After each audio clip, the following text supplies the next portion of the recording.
अचानक से 2018 में पिताजी की डेथ हो गई, तो परिवार का माहौल वहाँ से थोड़ा और एकदम बिखर गई सब। हाँ, वही कि जो सबको बाँधे हुए थे, वो एकदम से चले गए, तो थोड़ा-सा परिवार जो है बिखर गया। लेकिन कहीं न कहीं मेरे बड़े भाई ने पिताजी से भी बढ़कर, पिता का जो रोल होता है, उससे भी बढ़कर मेरे बड़े भाई ने वो रोल निभाया।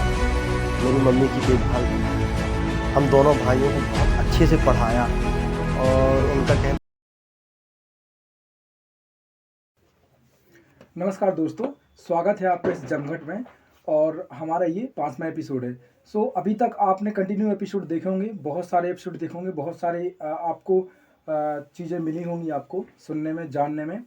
आज का हमारा बहुत विशेष टॉपिक है और आज के हमारे गेस्ट हमारे मित्र ही हैं और उनकी जर्नी जानेंगे। पहले मैं आपको बता दूं, उनका परिचय हम उनसे ही जानेंगे, लेकिन उनकी लाइफ में बहुत सारे चैलेंज आए हैं और उन्होंने अपने लाइफ में चैलेंज से आगे निकल करके अपनी सक्सेस को, अपनी सफलता को हासिल किया। चलिए सबसे पहले जानते हैं उनका परिचय। नमस्कार साथियों, मेरा नाम शैलेंद्र सिंह ठाकुर है और वर्तमान में मैं इंडियन रेलवे में पदस्थ हूँ। जी जी। जी। अच्छा, आप मुझे बताइए शैलेंद्र कि सबसे पहले आप मुझे शिक्षा के बारे में बताइए। आपकी जो स्कूली हुई है शिक्षा, जी। 12th लेवल की, कहाँ से आपने पढ़ाई करी है और कहाँ तक आपने फिर कॉलेज किया, फिर उसके बाद कैसे आपकी ये जर्नी तय हुई और कहाँ से प्रेरणा मिली, जी। ये मेरे क्वेश्चन है। 12th तक की पढ़ाई तो मेरी बहुत अच्छी रही और घर से भी बढ़िया सब कुछ सपोर्ट रहा। अच्छा हुआ यहीं गुनौर से सरस्वती शिशु मंदिर, ज्ञान मंदिर 2 स्कूल चेंज किए, 12वीं तक की पढ़ाई हुई। लेकिन जो मेरी लाइफ में एक बहुत ही बड़ा टर्न आया, मेरी पूरी परिवार की लाइफ में, वो 2016 जब मेरी 12th थी, एग्ज़ाम जी। के जस्ट पहले मेरी मम्मी की तबीयत ख़राब हुई अचानक। और जब हॉस्पिटल ले गए, उन्हें पता चला कि उनको कैंसर है और अच्छा। बोन मैरो कैंसर है।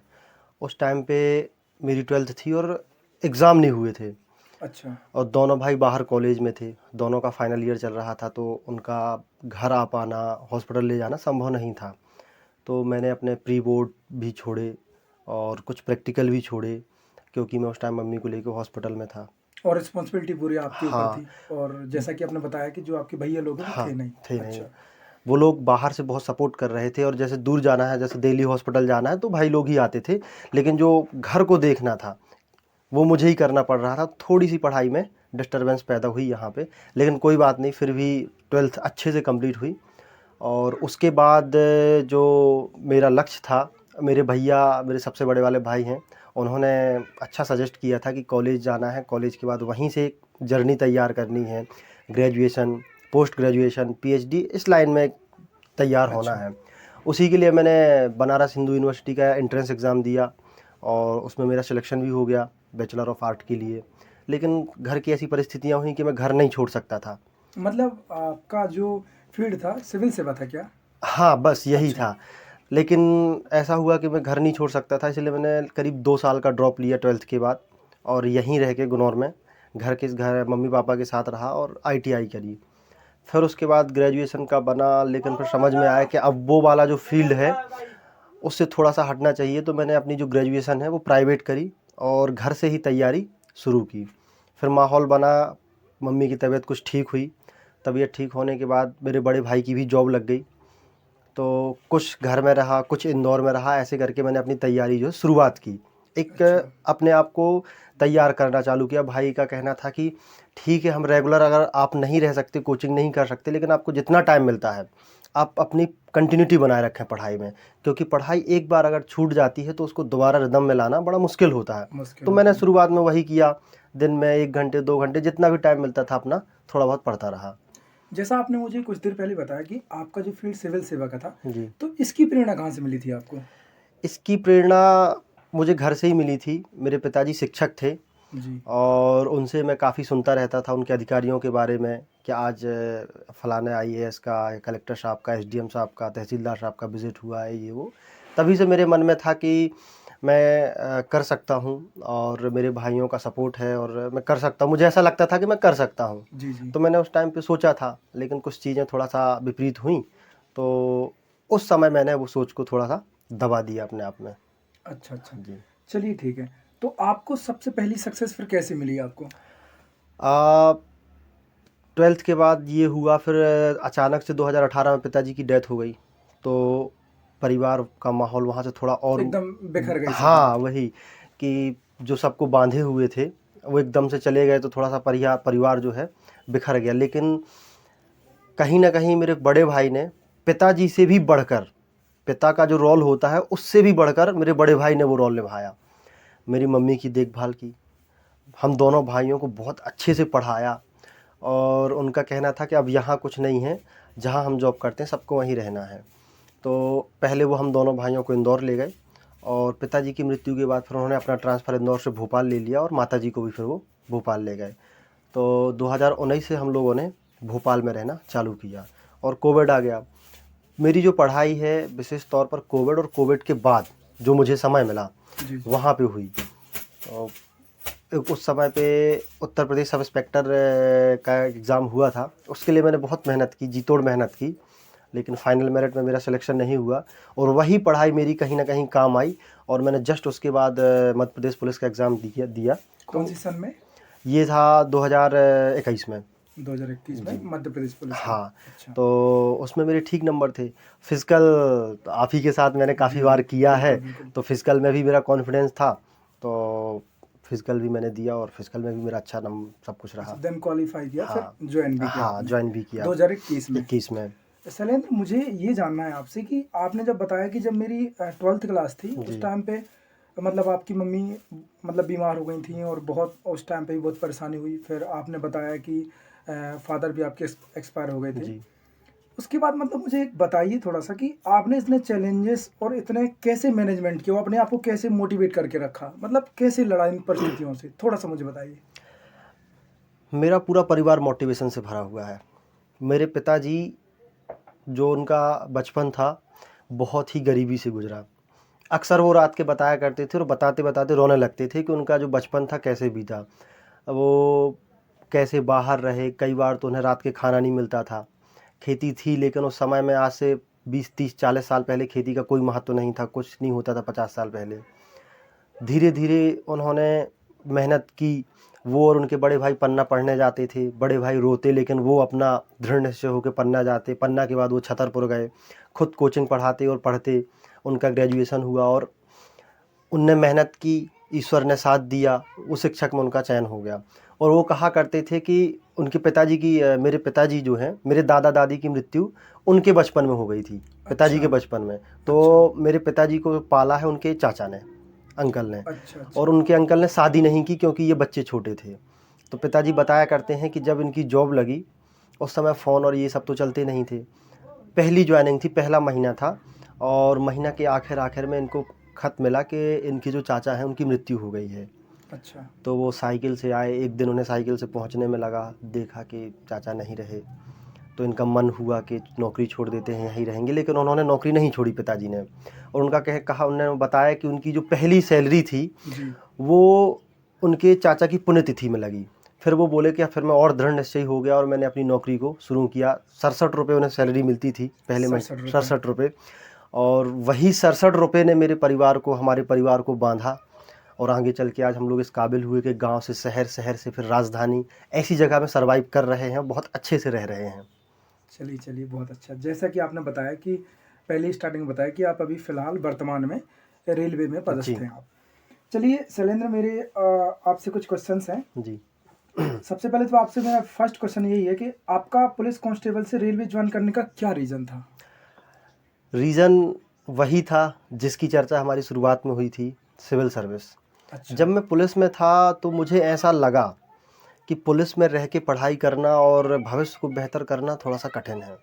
लोगों को लगता ज़रूर है कि पुलिस वाले कुछ नहीं करते और उनकी नौकरी टफ़ नहीं होती, लेकिन मुझे ऐसा लगता है कि अगर आर्मी के बाद किसी की जॉब टफ़ है तो वो पुलिस की है। बिल्कुल, बिल्कुल। जो पुलिस की जॉब करता है या जिसने करी है, एक बार आप उसके साथ बैठिए और उसके मन की दशा को जानिए कि ना किसी त्यौहार में वो घर जा पाता है, ना उसका कोई स्थायित्व होता है, आज यहाँ वहाँ कल वहाँ, ना कभी वो परिवार को समय दे पाता है, और उसका पूरा जीवन ऐसे ही निकल जाता है। तो वो उसकी जॉब कितनी टफ़ होती है। मतलब कुछ लोग अफवाहों में रहते हैं हाँ, और समाज जो है पुलिस वालों को देखता है और वो ये नहीं सोचता कि ये भी बहुत बिजी रहते होंगे अपनी ड्यूटी बिल्कुल, में, अपनी जो उनकी स्थितियां हैं लोग नहीं समझ पाते। बिल्कुल। जब ऑन फील्ड होते हैं तो उस चीज़ को आपने ऑब्जर्वेशन किया जी। होगा कि हाँ, कि मतलब एक पुलिस की जो नौकरी होती है वो बहुत ज़्यादा मतलब डिफ़िकल्ट होती है। डिफ़िकल्ट होती है। लोग बाग देख लेते हैं कि कोई पुलिस ऑफ़िसर है या कर्मचारी है, कभी ड्यूटी में थोड़ा सो जाता है या यहाँ-वहाँ हो जाता है, तो लोग वीडियो बना के डाल देते हैं कि ये लापरवाही, ये वो। आप एक बार उससे पूछिए कि आखिर कितने दिन से वो नहीं सोया? उसने खाना कब खाया है? वो कितनी मेहनत से कितने दिनों से एक ही जगह पे बैठा हुआ है?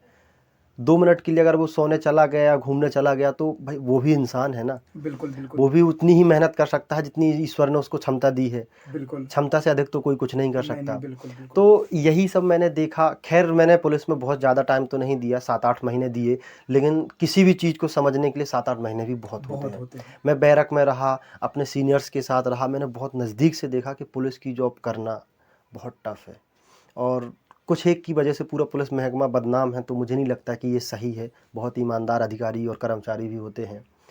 लेकिन थोड़ा-सा वही कि उसमें रहा, पढ़ाई करने की कोशिश की, मेहनत करने की कोशिश की, लेकिन वो उतना नहीं हो पाया जितना मुझे चाहिए था। इसीलिए फिर मुझे लगा कि रेलवे में जाना बेहतर होगा। अच्छा शैलेंद्र, मेरा एक क्वेश्चन है आपसे कि जी, कई लोग जैसे कोई भी पुलिस की नौकरी छोड़ के किसी और फील्ड में जाता है, जॉइन करता है, जी, तो कई लोग ये सोचते हैं और नेगेटिव चीज़ें सोचते हैं कि यार पुलिस की नौकरी तो अच्छी नहीं होती और मतलब रिश्वत वगैरह जो आपने जी। नेगेटिव चीज़ें होती है ना बिल्कुल, बिल्कुल। पुलिस विभाग में लोगों की ज़्यादातर 70% कह सकते हैं, 90% कह सकते हैं कि नेगेटिव चीज़ें रहती हैं। बिल्कुल, बिल्कुल। तो उनके लिए क्या कहना चाहेंगे जो बिल्कुल ज़्यादा ही नेगेटिव सोचते हैं कि मैं इसलिए गया कि ये नहीं हुआ या फिर मुझे रिश्वत लेनी होती, तो उनके लिए थोड़ा-सा बताएँ? जी नहीं, ऐसा कुछ नहीं है। अक्सर एक चीज़ आप याद रखिए कि जब घर में हम साथ में रहते हैं, तो हमें उस व्यक्ति की अच्छाई और बुराई दोनों चीज़ें पता होती हैं। और जब हमें किसी की बुराई पता चलने लगती हैं या उसकी बुरी चीज़ें पता होने लगती हैं, तो हम उसकी अच्छी चीज़ों को इग्नोर करने लगते हैं। वही चीज़ है, पुलिस विभाग हमेशा पब्लिक के बीच में रहता है, पब्लिक को डील करता है, तो लोगों को पुलिस के बारे में अच्छी और बुरी चीज़ें ज़्यादा पता हैं। आप जानते हैं कि बुरी चीज़ें अच्छी चीज़ों की बजाय बिल्कुल, जल्दी फैलती हैं और तेज़ी से बिल्कुल। फैलती हैं। बिल्कुल, बिल्कुल। तो वही था। हाँ, ऐसा हम नहीं कह सकते कि पुलिस पूरा मतलब हर एक अधिकारी या कर्मचारी प्योर है या कोई रिश्वत नहीं लेता है। लेते हैं, कुछ लोग लेते हैं और बहुत अधिक भी लेते होंगे, लेकिन मजबूरियाँ होती हैं। पुलिस की आप जिस हिसाब से जॉब है, आप उनकी सैलरी देखिए। मुझे मात्र 17,000 रुपये मिलते थे, जब जी। मैं जॉइन किया था और मेरे जो सीनियर थे, सो 8 साल, 10 साल से जॉब कर रहे थे, उनकी सैलरी 30,000, 32,000 थी। आप सोचिए कि किसी व्यक्ति ने 10 साल नौकरी को दिए हैं, उसका परिवार है, उसके बच्चे हैं और पुलिस में आप जानते हैं कभी आपको होम डिस्ट्रिक्ट नहीं मिलता। नहीं ये मिलता। पक्का है कि आप घर से बाहर रहेंगे। तो परिवार के साथ अगर माता-पिता है तो उनके साथ 30,000 में किसी अन्य शहर में सर्वाइव करना कितना मुश्किल होता है। बहुत डिफ़िकल्ट तो होता है। कहीं न कहीं ये चीज़ें भी लोगों को मजबूर कर देती हैं कुछ गलत कदम उठाने के लिए। लेकिन अच्छा। सब नहीं होते, मैं यही कहूँगा सब नहीं होते। पुलिस में भी बहुत अच्छे अधिकारी, कर्मचारी और बहुत ईमानदार होते हैं। क्योंकि अगर पूरी तरह से बुराई फैल जाएगी तो वो तो कभी नहीं चल सकता। बिल्कुल, बिल्कुल। कुछ अच्छे लोगों की वजह से पूरा महकमा चल रहा है और चलता रहेगा। बिल्कुल, बहुत-बहुत धन्यवाद। आपसे मेरा सेकंड क्वेश्चन है कि पुलिस जॉब और रेलवे जॉब में क्या सिमिलरिटीज़ मतलब क्या-क्या आपको डिफरेंसेस मिले देखने को? डिफ़रेंस तो बहुत हैं, सिमिलरिटीज़ कुछ एक हैं, जैसे रेलवे में भी कुछ पद होते हैं, जैसे कि लोको पायलट हैं, गुड्स ट्रेन मैनेजर हैं। इन लोगों की ड्यूटी का कोई भरोसा नहीं होता। अच्छा। कल ही मेरे भाई हैं, मामा के लड़के हैं, वो ट्रेन मैनेजर हैं, कल ही उनका फ़ोन आया, बोले यार कोशिश की, लेकिन आज ही हमारी ड्यूटी लग गई। घर के वो अकेले लड़के हैं और घर की पूजा में नहीं पहुँच पाएँगे। तो लेकिन कर्तव्य है, बिल्कुल, कर्तव्य बिल्कुल। का निर्वहन होता है। तो कुछ ये सिमिलरिटीज़ हैं कि समय की अनिश्चितता होती है। लेकिन अगर डिफ़रेंस की बात करें तो बहुत हैं। पुलिस की जॉब की अनिश्चितता नहीं होती, रेलवे में आपको 8 घंटे देने होते हैं। एक निश्चित काल होता है। निश्चित काल होता है। पुलिस की जॉब में आप 8 घंटे या 10 घंटे या 15 घंटे ड्यूटी करके घर में आए हैं, खाना खा रहे हैं, अगर आपके अधिकारी का फ़ोन आ गया कि आपको यहाँ जाना है, तो आपको खाना छोड़ना पड़ेगा। रेलवे में ऐसा नहीं है, आपने 8 घंटे की जॉब करी, उसके बाद आपको कोई नहीं पूछेगा, आप कहाँ 8 हैं, क्या घंटे कर आप रहे फ्री हैं? हैं। बिल्कुल, 8 घंटे के बाद आप फ्री हैं। उसके बाद वीकली ऑफ होता है। अच्छा। और रेलवे जो है सेंट्रल गवर्नमेंट है, तो सभी जानते हैं कि रेलवे जो सुविधाएँ देता है, आज के समय में इंसान के जीवन में सबसे ज़्यादा खर्चे जो होते हैं, वो आगे बच्चों की पढ़ाई में और भगवान ना करे अगर अस्पताल की कोई समस्या आती है तो हॉस्पिटल में। बिल्कुल। रेलवे ये दोनों सुविधाएँ देता है। आप अगर आप रेलवे के एम्प्लॉयी हैं तो आप फिर रेलवे की ज़िम्मेदारी है, ये रेलवे अच्छा। कहता है। अगर आप या आपके परिवार का कोई बीमार होता है, छोटी सी बीमारी से लेकर बहुत बड़ी बीमारी तक, रेलवे उसका पूरा खर्चा उठाएगा। रेलवे खुद के हॉस्पिटल में करवाएगा, बड़े बड़े प्राइवेट हॉस्पिटल में भेजेगा। आने वाले समय में आपके बच्चे हैं, बच्चों की पढ़ाई देगा, पढ़ाई की फ़ीस देगा, खुद के स्कूल में पढ़वाएगा। फ़ॉरेन तक जाने के लिए बच्चों को अगर आप पढ़ाना चाहते हैं, आपके बच्चे काबिल हैं, तो रेलवे वो करवाएगा। अच्छा। ये रेलवे की सुविधाएं हैं। बाकी छुट्टियां हैं और समय है, ये सब तो मिलता हाँ, रहता बहुत है। सारी चीज़ें। जी। चलिए ठीक है, थैंक यू। अच्छा, आपसे नेक्स्ट क्वेश्चन आपसे मेरा है कि क्या आपने कुछ स्पेसिफिक स्किल्स डेवलप किए जैसे रेलवे जॉब में जो पुलिस कांस्टेबल में नहीं थे? हाँ, मैंने कुछ चीज़ों में सुधार किया है, जो आज के समय में खाली का समय, पुलिस में था तो उतना खाली समय नहीं मिलता था। जब से रेलवे में आया हूँ तो मुझे कुछ खाली समय मिलने लगा, चाहे वो रात का हो या काफ़ी टाइम में। तो वो पहले मोबाइल में जाता था, इंस्टा हो गया, फेसबुक हो गया, इन हाँ। सब चीज़ों में। लेकिन अब काफ़ी समय से ये चीज़ें बहुत कम हो गई हैं। सबकी आईडी है लेकिन सब अनइंस्टॉल करके रखे हैं। ये समय अब मैं नोवेल पढ़ने में देता हूँ। जैसे मैंने अच्छा। अभी कुछ समय पहले 12th फेल पढ़ी, और एक एटॉमिक हैबिट करके बहुत फेमस किताब है, वो मैं पढ़ रहा हूँ। और अभी मैं भोपाल गया था तो जवाहरलाल नेहरू की एक किताब है, डिस्कवरी ऑफ इंडिया, जी, भारत की जी। खोज। वो बहुत ही प्यारी किताब है, वर्तमान उसको मैं पढ़ रहा हूँ कुछ टाइम से। बहुत बड़ी किताब है, टाइम लग रहा है। तो ये चीज़ें मैंने सीखी हैं कि खाली समय किताबों को देना है। किताबों को देना हाँ, है। और ये मैंने कुछ समय पहले से ही किया, तो 3-4 किताबें पढ़ ली। धर्मवीर भारती की मैंने गुनाहों का देवता भी अभी पढ़ी है। तो ये सब है कि अब खाली समय में इन चीज़ों को देता हूँ मैं। अच्छा, अच्छा। हाँ। चलिए, मेरा आपसे एक नेक्स्ट क्वेश्चन है, जो पहले इसका आंसर मुझे मिल गया था, लेकिन फिर भी मैं पूछना चाहूँगा कि जी, आपकी जर्नी में कोई ऐसा इंस्पायरिंग इंसिडेंट या पर्सन है जो आपको मोटिवेट करता हो या बिल्कुल, किया हो? बिल्कुल। और इससे मेरे परिवार में जितना मोटिवेशन है, मेरी मम्मी, मेरे पिताजी थे, मेरी मम्मी थीं, मम्मी हैं, और बड़े भाई हैं, कि मुझे बाहर देखने की ज़रूरत ही नहीं है।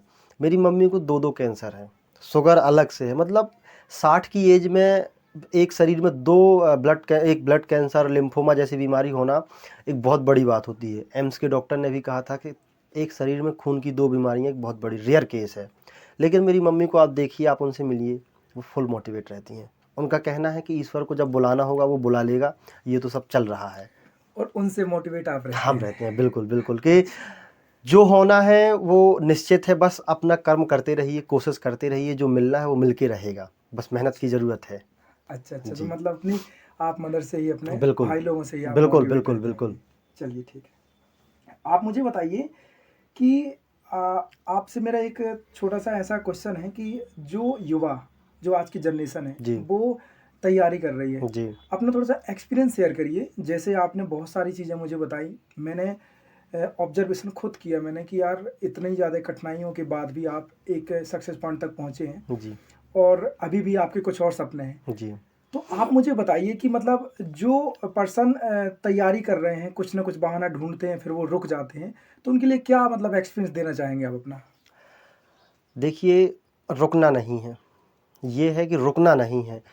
असफलताएँ तो आती हैं, और असफलताएँ भी ज़रूरी हैं। अगर आपको सफलता का महत्व समझना है तो असफल होना भी ज़रूरी है। और आज के समय में इतना कॉम्पिटिशन है, आप अपन अपने इंडिया में देखते हैं, इतनी जनसंख्या है, इतने लोग हैं। पहले के लोग पढ़ाई पर उतना विशेष ध्यान नहीं देते थे, लेकिन अब एक माहौल बना हुआ है। अगर पिता मज़दूरी भी करता है तो उसका सपना ये होता है कि उसका बेटा अधिकारी बने, और वो पूरी मेहनत करके अपने बच्चे को भेजता है। बस वहीं से बच्चों की ज़िम्मेदारी बनती है, बच्चों को रिस्पॉन्सिबल होना बनता है कि उनको अब यहाँ से कोई नहीं देखेगा, वहाँ से उनको मेहनत खुद करनी है। तैयारी करें, पढ़ें, पढ़ते रहें, निरंतर रहें, रेगुलरिटी बनाए रखें, कंटिन्यूटी बनाए रखें। भले 1 घंटा दें दिन में, लेकिन पढ़ाई करें। 1 बार, 2 बार, 3 बार असफल होंगे, लेकिन सफलता आपको मिलेगी। एक छोटी-सी कहानी मैं अपने भाई की बताऊँगा। मेरे बीच वाले भाई हैं, वो मुझसे 4 साल बड़े हैं। उन्होंने सबसे पहले उन्होंने सीए की तैयारी शुरू की। क्या क्वालिफ़िकेशन है उनका? उन्होंने डॉक्टर हरि सिंह गौर से बीबीए किया है। अच्छा। उसके बाद उन्होंने अपना फील्ड, पहले वो 12th तक फिजिक्स, केमिस्ट्री, मैथ से थे, साइंस से थे, लेकिन उन्होंने उसके बाद अपना बैकग्राउंड चेंज किया और कॉमर्स में गए। उन्होंने बैंक की तैयारी चालू की, IBPS PO, SBI PO, IBPS clerk, SBI clerk, इन सब के एग्ज़ाम देने स्टार्ट किए, और लगातार 3 से 4 साल तक उन्हें असफलता मिली। और असफलता इतने कम मार्जिन से मिली कि कई बार वो पीओ के इंटरव्यू में 0.1, 0.26 ऐसे नंबरों से रुके।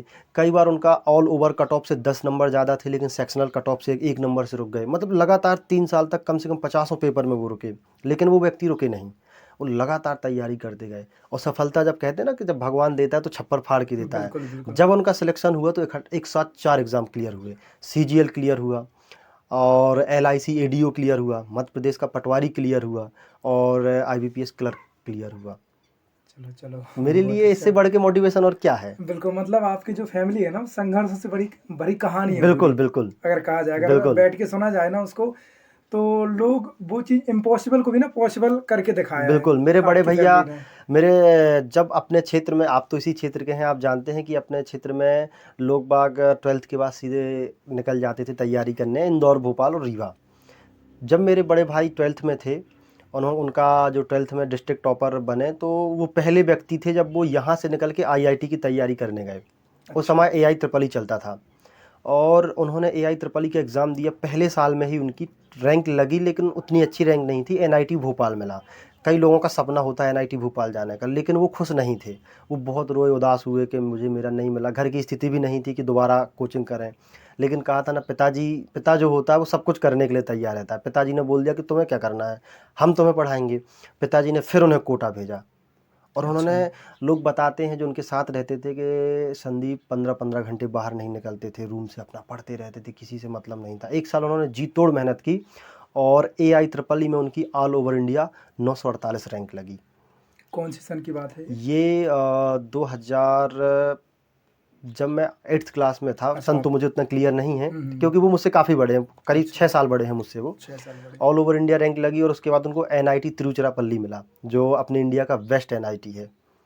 दोस्तों, ये बहुत बड़ी बात है। हमारे यहाँ के, हमारे क्षेत्र से ऐसे लोग भी हैं जो ऑल ओवर इंडिया में मतलब रैंक आई है उनकी, लेकिन हमारे ही क्षेत्र के लोगों को पता नहीं होगा, आज भी पता नहीं होगा। मैं क्लियरली बोल रहा हूँ, ऑन कैमरा, ऑन रिकॉर्ड, कि लोगों को अभी भी पता नहीं है कि हमारे यहाँ के लोग भी इतने ज़्यादा मतलब सक्षम हैं कि ऑल ओवर इंडिया में रैंक हासिल करके बैठे हुए हैं, उन्हें कोई जानता नहीं है। ये अपने आप में एक सफलता है, क्योंकि यहाँ तक पहुँच पाना एक बहुत बड़ी बात है। और ऐसी फैमिली से आप अभी सुन रहे थे कि इतने ज़्यादा स्ट्रगल करने के बाद भी यहाँ तक पहुँच पाना बहुत बड़ी बात है। मतलब 15 घंटे पढ़ना, ये अपने आप में एक बहुत बड़ी क्षमतापूर्ण बात होती है। अपने आप को ऑब्जर्व करना, अपने आप को स्टडी में लगे रहना बहुत बड़ी बात होती है।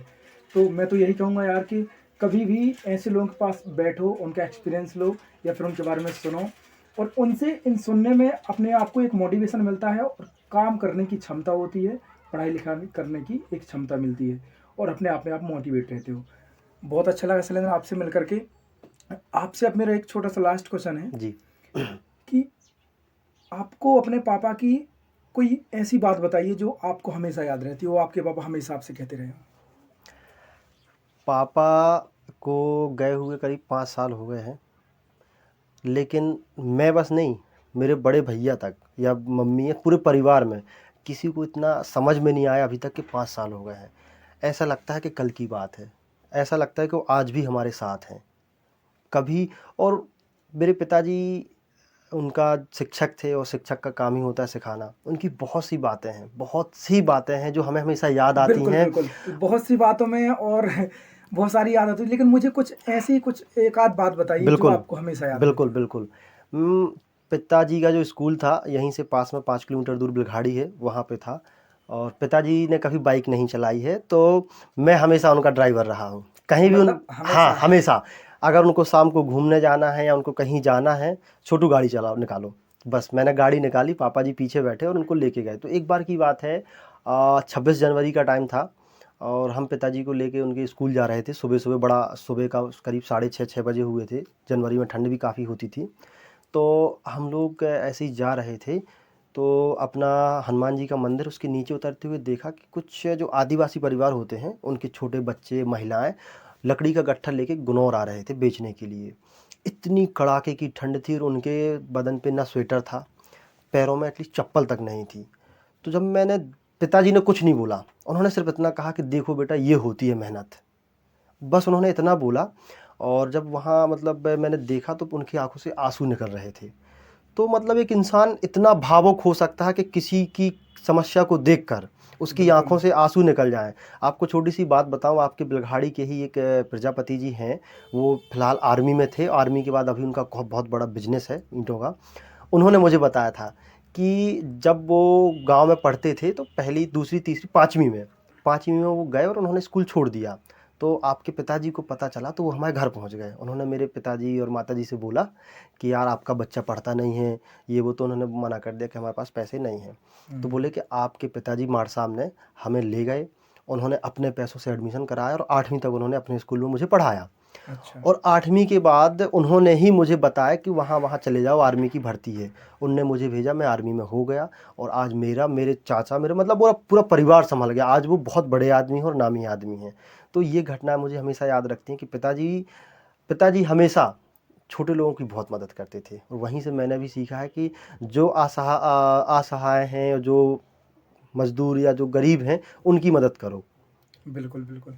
और दूसरी चीज़ सबसे ज़्यादा मुझे लगता है आपने अपने पापा के साथ सबसे ज़्यादा आपने ही टाइम हाँ, स्पेंड किया है। बिल्कुल। मतलब अकॉर्डिंग टू भैया लोगों की। बिल्कुल, बिल्कुल। और इसका नतीजा भी ये है कि क्षेत्र में मुझे, चाहे वो गाँव हो, गुनौर हो, आस-पास के गाँव हो, क्षेत्र हो, जितने लोग पिताजी को जानते थे, सभी लोग मुझे पहचानते हैं। मेरे भाइयों को बहुत कम लोग पहचानते हैं क्योंकि वो शुरू से ही बाहर निकल गए थे। अच्छा। तो लोगों का यही लगता है कि हाँ, उनके 3 लड़के हैं, लेकिन छोटे वाले को जानते हैं। आपका जन्म गुनौर में ही हुआ है या फिर आपके जो आपने बताया आपने कहा जो कहाँ थे, मतलब आपका गाँव कौन-सा है? हमारा गांव यहाँ से 10 से 12 किलोमीटर दूर है, बख्तरी। परिवार भी है वहाँ पे, ज़मीन है खेती की थोड़ी बहुत, वहीं हुआ हम लोगों का जन्म। लेकिन पता है ना, पिता जो होता है वो बच्चों के लिए कुछ भी बिल्कुल। करने के लिए तैयार होता। बड़ी मुश्किल से पिताजी की जॉब के बाद पहले सैलरी कम होती थी, घर बनवाया, डिवाइड हुए घर, तो उन्होंने अपना छोटा सा अलग घर बनवाया। संघर्ष चल रहा था, कुछ भैंसें थी घर में, लेकिन बच्चे हम लोग बड़े हुए, दीदी लोग थी वो बड़े हुई पढ़ने के लिए, तो उनको लगा कि ये लोग गाँव में रह के बिगड़ जाएंगे। उन्होंने गांव से सारा कुछ, जो भैंस थी या जो खेती थी, गांव से भैंसें बेच दी, खेती वगैरह ठेका और जो अधियाँ होती वो देने लगे। और हम सब को लेके वो गुनौर आ गए। छोटा सा शहर था। उन्होंने तो पैदा तो हम लोग, जन्म तो हम लोगों का गांव में हुआ, लेकिन जो बचपन है और जो पढ़ाई है वो यहीं गुनौर से हुई। अच्छा पूरी। जी। चलिए ठीक है शैलेंद्र, आपसे बहुत अच्छा लगा मिल करके। जी। और अब मुझे सिर्फ छोटा-सा एक कोई भी संदेश लोगों को, ऑडियंस को हमारी कोई भी दे दें आप, चाहे जी। वो अपनी सक्सेस को लेकर को, जी। चाहे जो भी आप जी। थोड़ा-सा। इतना याद रखिए कि सफल होने वाला व्यक्ति और असफल होने वाला व्यक्ति अलग नहीं होता। या दोनों में कोई भिन्नता नहीं होती, दोनों सेम होते हैं। न किसी के अंदर कोई विशेष गुण होता है, न विशेष कमी होती है। बस हाँ, सफल होने वाला व्यक्ति मेहनती होता है थोड़ा, और जो रास्ते होते हैं, जो काम करने के तरीके होते हैं, वो अलग होते हैं। काम सब वही करते हैं, बस तरीके अलग होते हैं। और जिन्होंने अपने तरीके बदल दिए वो सफल हो जाते हैं, और जो वही पुराने रूढ़िवादी तरीकों में लगे रहते हैं वो असफल रहते हैं। तो खुद की स्टडी करना, खुद को ऑब्ज़र्व करना और खुद की गलतियों से सीखना बहुत ज़रूरी है। और कहते हैं ना कि खुद की गलतियों से सीखना चाहिए। अब हमारे पास इतना समय नहीं है कि हम सिर्फ़ खुद की गलतियों से सीखें। अब चाहिए कि हम खुद की गलतियों से और दूसरों की गलतियों से भी सीखें, और उससे जो सीख मिले वो अपने ऊपर लागू करें। बिल्कुल, बहुत-बहुत धन्यवाद। और दोस्तों बहुत अच्छा लगा, और आपको कैसा लगा आप कमेंट सेक्शन में कमेंट करके ज़रूर बताएं। क्या-क्या आपने सीखा और किन-किन चीज़ों में आपने ऑब्जर्वेशन किया और कौन-कौन सी चीज़ें आपको अच्छी लगी। तो आप कमेंट सेक्शन में कमेंट करके ज़रूर बताएं। और मिलते हैं आप अपने नेक्स्ट वीडियो में एक नए मेहमान के साथ। जब तक के लिए जय हिंद, जय जय भारत। भारत।